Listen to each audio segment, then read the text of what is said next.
चलिए आज सीधा एक बेहद दिलचस्प विषय की गहराई में उतरते हैं। आज हम बागेश्वर धाम के इतिहास, वहां के नेतृत्व और संस्था द्वारा चलाए जा रहे विशाल सामाजिक कल्याण कार्यों का एक वस्तुनिष्ठ और निष्पक्ष विश्लेषण करेंगे। ये एक ऐसी संस्था है जिसने बहुत ही कम समय में लाखों करोड़ों लोगों का ध्यान अपनी ओर खींचा है और समाज के एक बड़े वर्ग को गहराई से प्रभावित किया है। तो आइए बिना देर किए शुरू करते हैं।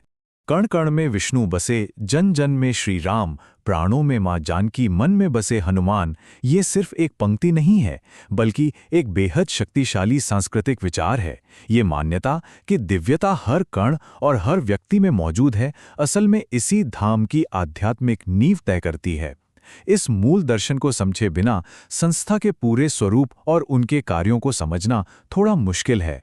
तो आज की हमारी चर्चा के मुख्य बिंदु कुछ इस तरह रहेंगे। सबसे पहले हम धाम की ऐतिहासिक पृष्ठभूमि को समझेंगे, फिर पीठाधीश्वर के प्रारंभिक जीवन और संघर्षों पर नजर डालेंगे। उसके बाद उनकी आध्यात्मिक यात्रा की शुरुआत और आखिर में उनके द्वारा लिए गए प्रमुख सामाजिक कल्याण संकल्पों को देखेंगे।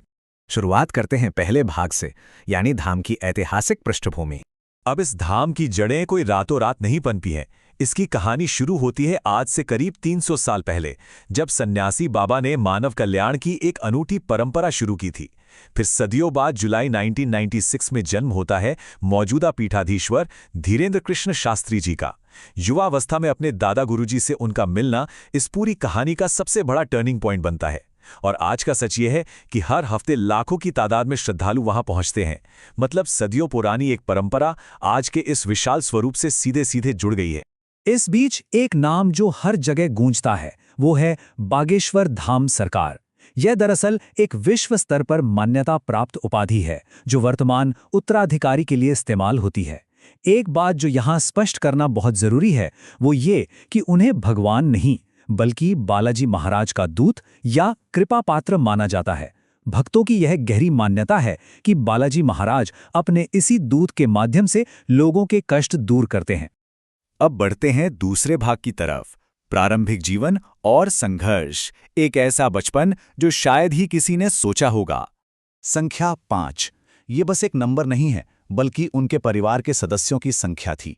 मध्य प्रदेश के छतरपुर जिले के एक बेहद छोटे से गांव गढ़ा का एक परिवार, जहां आय का इकलौता साधन था कर्मकांड और पूजा पाठ से मिलने वाली थोड़ी बहुत दक्षिणा। भिक्षा और नाम मात्र की दक्षिणा के सहारे 5 लोगों का भरण पोषण। ये गरीबी की वो इंतहा थी जिसकी हम सब सिर्फ कल्पना ही कर सकते हैं। जीवन गुजारना बिल्कुल भी आसान नहीं था। 3 भाई बहनों में सबसे बड़े होने का मतलब है परिवार की जिम्मेदारी का सारा बोझ बहुत कम उम्र में ही कंधों पर आ जाना। हालात इतने मुश्किल थे कि जीवन की बुनियादी जरूरतें जैसे 2 वक्त की रोटी का इंतजाम करना पढ़ाई लिखाई से कहीं ज्यादा जरूरी हो गया। नतीजा ये हुआ कि अत्यधिक गरीबी के कारण उन्हें अपनी शिक्षा बीच में ही छोड़नी पड़ी। उनका पूरा बचपन बस परिवार का पेट पालने की जद्दोजहद में ही बीत गया। अगर हम बचपन की उस कठोर वास्तविकता और आज के समय की तुलना करें तो जमीन आसमान का फर्क दिखता है। एक तरफ वो बचपन था जहां घोर गरीबी थी, अधूरी शिक्षा थी और जीवन जीने के लिए रोज का संघर्ष था, और दूसरी तरफ आज का दिन है जहां वो एक ऐसे आध्यात्मिक प्रमुख है जिन्हें पूरी दुनिया जानती है और जो हर हफ्ते लाखों की भीड़ को संबोधित करते हैं। एक पूर्ण अभाव से लेकर इतने बड़े वैश्विक मंच तक का यह सफर सच में चौंकाने वाला है। यह बिल्कुल साबित करता है कि नेतृत्व अक्सर सबसे विपरीत परिस्थितियों की भट्टी में ही तपकर निखरता है। तो अब आते हैं तीसरे हिस्से पर, आध्यात्मिक यात्रा की शुरुआत।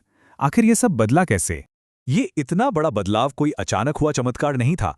जीवन का सबसे बड़ा निर्णायक मोड़ तब आया जब उन्हें अपने दादाजी श्री श्री 1008 दादा गुरुजी महाराज का सानिध्य और मार्गदर्शन मिला। दादा गुरु का वो आशीर्वाद और उनका स्पष्ट आदेश ही वो वजह थी जिससे उन्होंने अपना पूरा जीवन बालाजी महाराज की सेवा और सन्यासी बाबा की महिमा को दुनिया भर में फैलाने के लिए समर्पित कर दिया। और सच कहें तो बागेश्वर धाम के आज के इस विशाल स्वरूप की असल नींव भी यहीं से रखी गई थी। और अब इस विश्लेषण के अंतिम और सबसे महत्वपूर्ण हिस्से की बात करते हैं, प्रमुख सामाजिक कल्याण संकल्प।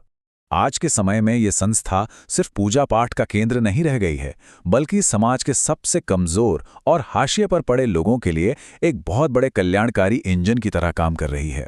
उदाहरण के लिए अन्नपूर्णा रसोई, जहां मुफ्त भोजन मिलता है, या फिर कन्या विवाह, जहां मंदिर में आने वाले चढ़ावे का सीधा उपयोग करके बेसहारा बेटियों की शादियां कराई जाती हैं।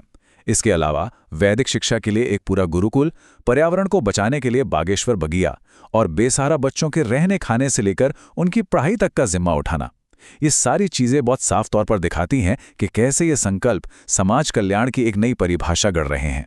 इसी कड़ी में इनका एक नारा बहुत ध्यान खींचता है, गौशाला नहीं उपाय, एक हिंदू एक गाय।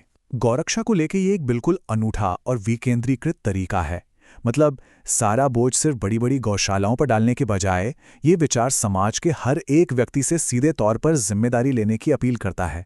ये समुदाय की सीधी भागीदारी की बात करता है। और दिलचस्प बात यह है कि ये सब सिर्फ मध्य प्रदेश या भारत के किसी एक छोटे से हिस्से तक सीमित नहीं है। अब दुनिया भर के श्रद्धालु इन संकल्पों से तेजी से जुड़ रहे हैं। ये कोई अलग थलग पहल नहीं रह गई है। लोग सनातन धर्म की रक्षा और इन बड़े मानवीय सेवा के कामों में अपना सक्रिय योगदान देकर इस पूरे अभियान को एक वैश्विक स्तर पर ले जा रहे हैं। इस पूरे विश्लेषण को देखने के बाद अंत में एक बहुत ही गहरा सवाल जहन में आता है। अत्यधिक गरीबी और अभाव से शुरू हुई एक नितांत व्यक्तिगत आध्यात्मिक यात्रा आखिर कैसे इतने बड़े सामुदायिक कल्याण और धर्म की रक्षा के एक विशाल इंजन में बदल जाती है। व्यक्तिगत संघर्ष, एक 300 साल पुरानी परंपरा और इतने बड़े पैमाने पर हो रहे सामाजिक प्रभाव का ये अनूठा संगम सच में किसी को भी सोचने पर मजबूर कर सकता है। यह एक ऐसा सवाल है जो गहरे विचार की मांग करता है। इस विश्लेषण में हमारे साथ जुड़ने के लिए धन्यवाद।